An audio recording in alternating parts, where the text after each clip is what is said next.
Hello, everyone. I'm Amy. I'm joined by my teammate Mellie, and we come from MISO's Strategic Assessments team.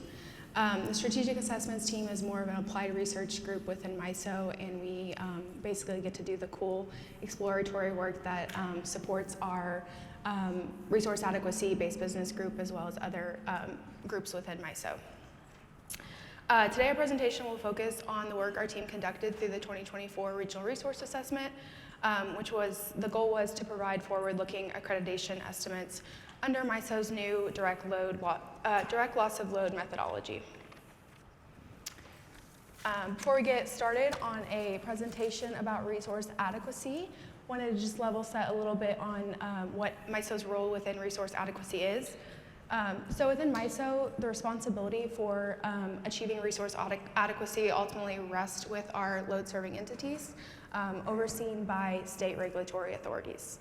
However, we support these efforts by the conduction of our annual loss of load expectation study, which sets the planning reserve margin requirements that are then implemented in the planning resource auction, which verifies adequacy based on that PRM for the upcoming year. Additionally, MISO has a role to measure accreditation values and forecast future values to inform members about resource planning. If this methodology is inaccurate, obviously system reliability is at risk.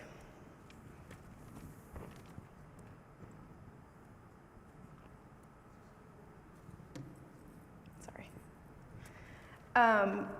Given significant change across the industry, including growth of variable and energy-limited resources, along with changing weather impacts and operational practices, early last year, after some time through the stakeholder process, MISO proposed a new two-step capacity accreditation approach to better reflect the capability and availability of resources during the periods of highest reliability risks. The first step within this two-step capacity accreditation approach is the class level accreditation, which is based on the probabilistic loss of load expectation model. This is called the direct loss of load method. In the second step, class level accreditation is allocated to each resource based on historical high risk hours. This is called our Schedule 53 method, which is currently in place for our thermal resources, but will be applied to all resources under this new accreditation construct. The goal of the combination of these two is to account for both probabilistic and realized risk within our capacity accreditation construct. Today we'll be focusing mainly on the class level direct loss of load accreditation methodology, so that first step in the blue box. The direct loss of load method aligns critical hours to resource performance during those hours. The boxes in the two panels demonstrate the overlap of resource availability during loss of load periods. As an example of critical hours, the definition of critical hours is a little bit more complicated than that. Mellie will go into a little bit more about how critical hours are calculated under this methodology, but as a simplified example, this is sort of how it looks like. So the hours during which the loss of load expectation model experienced loss of load are highlighted in red, and the generator availability during those hours is contained in the black boxes highlighted in green. In this illustration, that values are averaged across all occurrences of critical hours for each modeled resource and then aggregated to determine the class level resource accreditation. This is a very simplified example, but for more details on the DLL methodology, we had the resource accreditation white paper linked on the slide, which also goes into sort of the reasoning behind MISO's selection of the direct loss of load methodology approach and consideration of other methods as well. FERC approved MISO's updated accreditation, and implementation will go into effect for our planning resource auction in the 2028-2029 planning year after a 3-year transitional period. In the interim 3-year transitional period, we've committed to publishing forward-looking direct loss of load accreditation and planning reserve margin results, starting with the 2024 Regional Resource Assessment, which is where Mellie and I come in.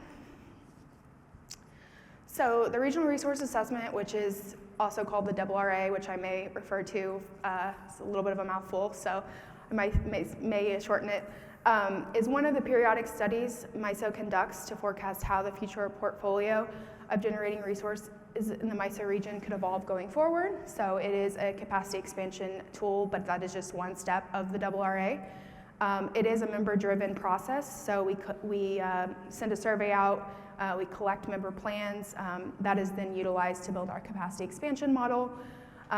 We then conduct a 20-year resource expansion, driven primarily by the policy goals, so the renewable portfolio standards our members are setting, the carbon reduction standards our members are setting, as well as the reliability criterion that we have set for the system.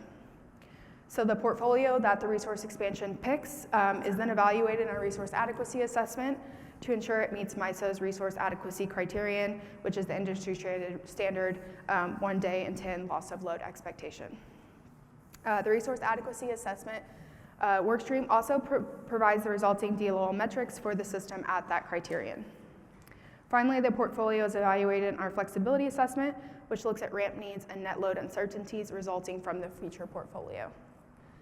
Today we're focusing just on those two middle portions and the interdependency that sort of lies between the two of them and how we kind of overcame that interdependency within the RRA.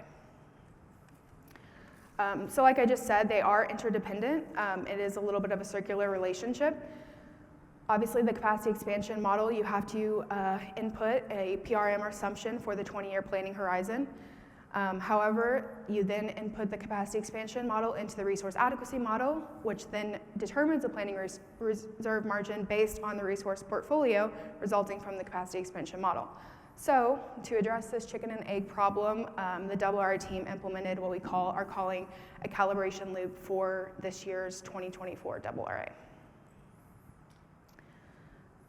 Within the calibration loop framework, the first step is to perform the initial resource expansion using what we call estimates, so sort of our best guess of what the system PRMR and accreditation could be.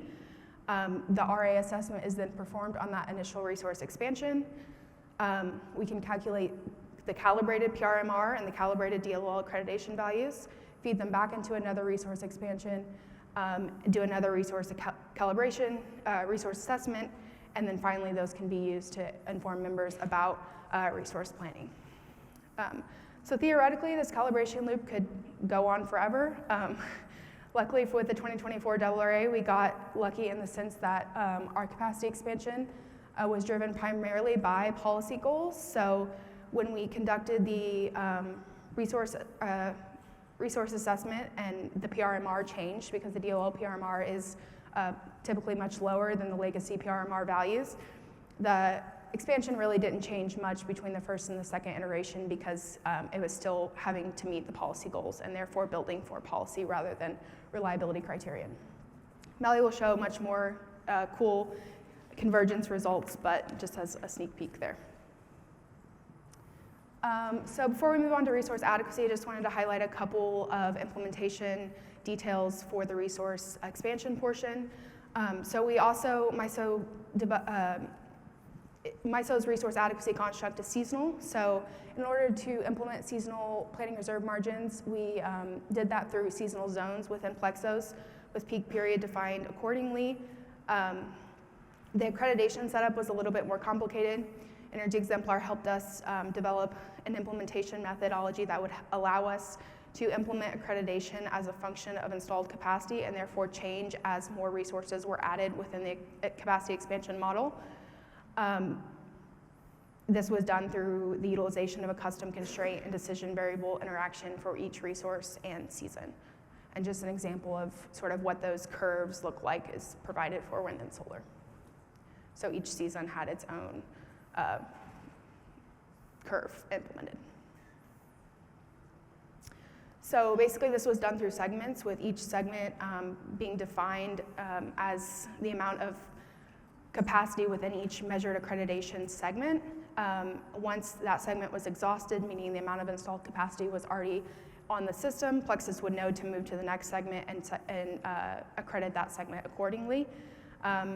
The value coefficients here representing accreditation were sort of pre-processed in the sense that when they're applied to these segments, they're average accreditation values, but once taken together at the end, they reflect the marginal accreditation of the system as intended.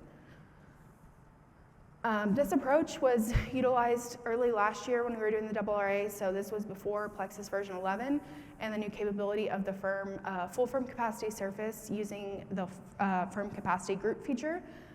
This is a new area of exploration for our group, so be curious to talk to everyone this week and hear their experiences with that.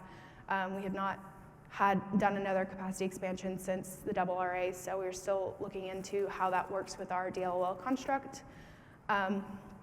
And then this process was done for both the initial estimates that I discussed earlier, and then as well as the DLOL values that came from the resource adequacy workstream. So with that, I will pass to Mellie. Thank you, Amy.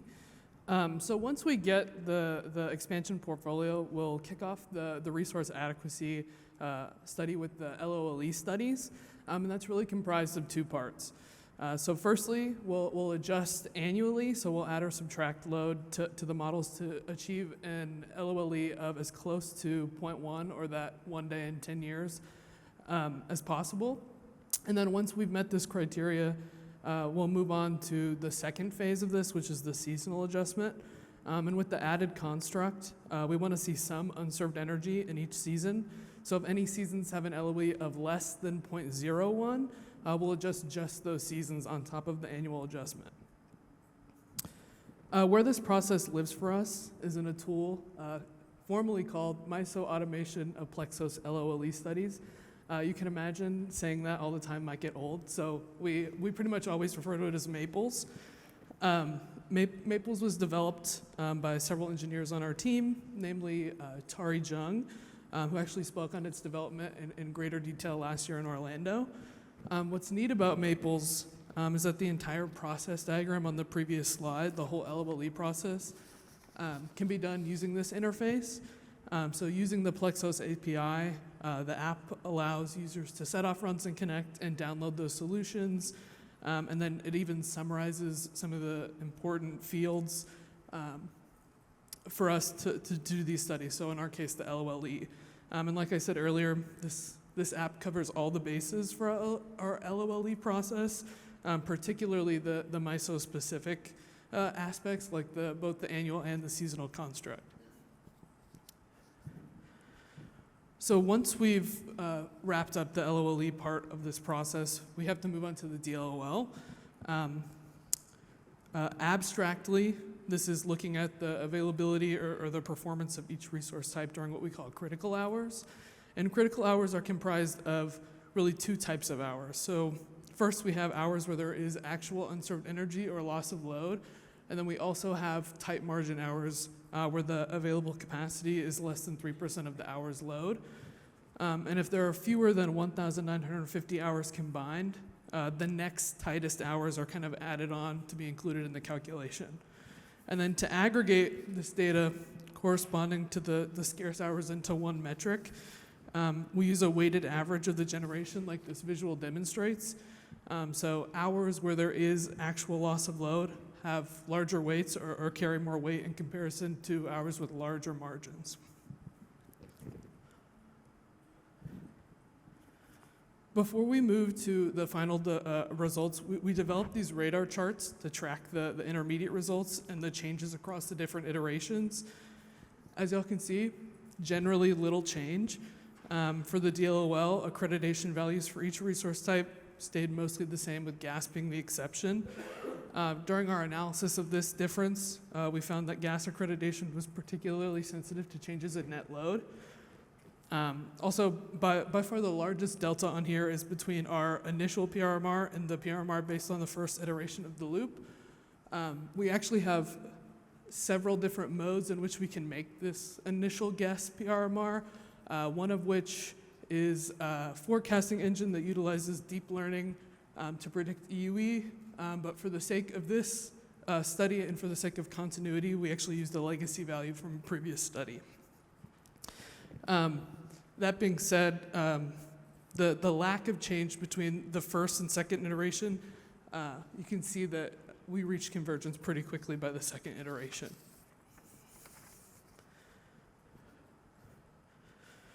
Here we have visualized the distribution of risk according to the hours with unserved energy, the ones that carry the most weight. While tight margin hours aren't explicitly shown here, it's often the case, not always the case, but it's often the case that those tight hours kind of congregate on the edges of these loss of load events. And you can see in the nearer term study years in 2030 and 2033, the risk is predominantly in the spring or summer months, and more specifically in the afternoon or the evening. By 2043, we see a complete shift though. Instead of spring or summer evenings, most of the risk lies in the winter and in the mornings. If you didn't already guess, the timing of this risk seemed to be directly correlated with renewable generation, which is evident in the changes in the final solar, wind, and battery DLOL values, which are here. So in this visual on the right, we have DLOL for our thermal resource types, and you can see they generally stayed pretty constant for each season. On the left-hand side, there's a little more variation, particularly with battery in the winter. So wind generation seemed to dip during these scarce hours, which is why we see such a low accreditation for wind. And intuitively, even with the shift in risk from the evening when the sun has set to the morning before the sun has risen, solar generation stayed low across the board as well. With battery, though, you can see a noticeable drop in the winter between 2033 and 2043. We did look into this, and we saw in 2043, the duration of these events was just so much longer. We actually observed, these are only 4-hour batteries. We actually observed batteries completely discharging in tight margin hours that were happening in the evening. And then by the time we saw actual loss of load hours in the morning, they were unable to contribute.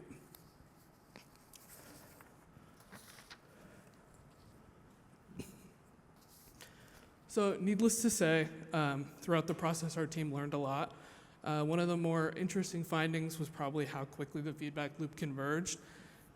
We concluded that the resource expansion wasn't driven by the PRMR, any change in PRMR, but rather was driven by policy goals, which is what led to the little change, and then by extension converging by the second iteration. In the future, with non-policy driven scenarios, it's likely we won't get as lucky, and we'll need to do more iterations to reach a stable and adequate portfolio. Secondly, like Amy discussed earlier, we determined the process in which we implement dynamic accreditation and seasonal PRMR probably isn't a long-term solution for us. That being said, we're looking forward to exploring the new firm capacity group feature in PLEXOS 11 to see if it's a viable solution for us.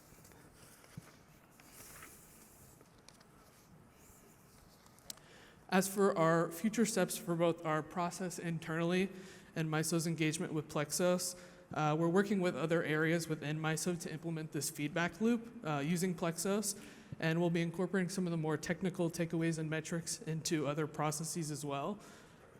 We're also continuously trying to make sure how we perform resource adequacy checks is robust and covers all the bases.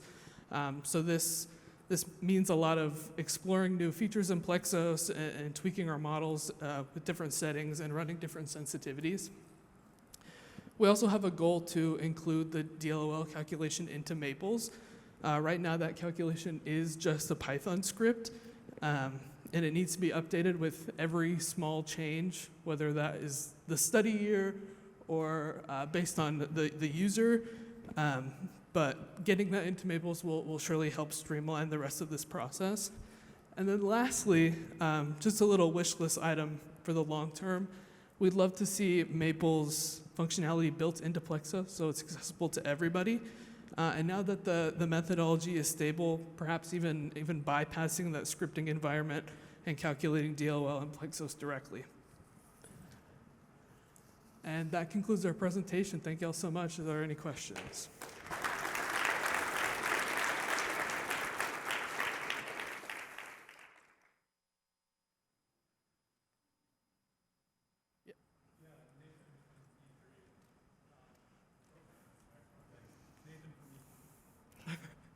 Hello? Oh, Nathan from E3. Thanks for that. Wanted to ask a little bit more about how, I don't know if it's Maples or what step, you're getting the specific resource accreditations out of, kind of how that's done, a little bit more under the hood, if you could. Yeah. And then second, you noted that, there are some drawbacks and it's not long-term, this approach. Is that because currently it's kind of maybe not recognizing the synergies between solar and storage, and that's why you want to move to those group capacity constructs within PLEXOS for more of a surface? I'll take the second. Yeah, I'll take the first part. So for the interaction between Maples and DLOL, right now we determine the LOLE using Maples, and then we have to go into PLEXOS and switch our report to report out everything that we would need to calculate the DLOL, so the generation, the maintenance, the forced outage, the battery net gen, a handful of other fields, and then we do that manually in PLEXOS. In Python. And then on the second, the dynamic accreditation piece, you're correct in the fact that the initial points that we're feeding into PLEXOS, it reflect the interaction between resource types because they were measured under the resource type interaction framework. But once the capacity expansion is seeing those points and picking points in between, it's not necessarily recognizing all the various combinations that could be occurring. So that's why we're interested in doing the firm capacity group, because we think it does reflect all possible combinations. And it was also just very bulky. So having just sort of a built-in functionality within PLEXOS is obviously more preferable to customized constraint decision variable setups, which can get obviously very complicated the more points you implement and the more resource types you do it for. So.